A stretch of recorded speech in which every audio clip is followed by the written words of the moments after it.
بسم اللہ الرحمن الرحیم۔ دین و اسلام چینل کے ناظرین، السلام علیکم ورحمۃ اللہ وبرکاتہ۔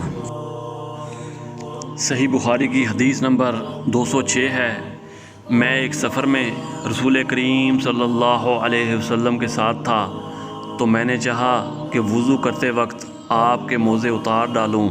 آپ نے فرمایا کہ انہیں رہنے دو، چونکہ جب میں نے انہیں پہنا تھا تو میرے پاؤں پاک تھے، یعنی میں وضو سے تھا۔ پس آپ صلی اللہ علیہ وسلم نے ان پر مسح کیا۔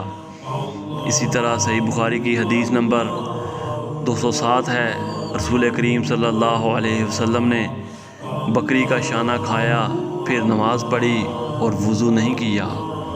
اسی طرح صحیح بخاری کی حدیث نمبر 208 ہے کہ انہوں نے رسول اللہ صلی اللہ علیہ وسلم کو دیکھا کہ آپ بکری کے شانے سے کاٹ کاٹ کر کھا رہے تھے۔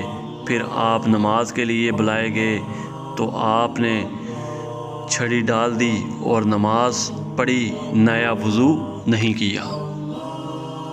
قرآن و حدیث کی تعلیمات کے لیے دین و اسلام چینل کو سبسکرائب کریں۔ جزاک اللہ خیر۔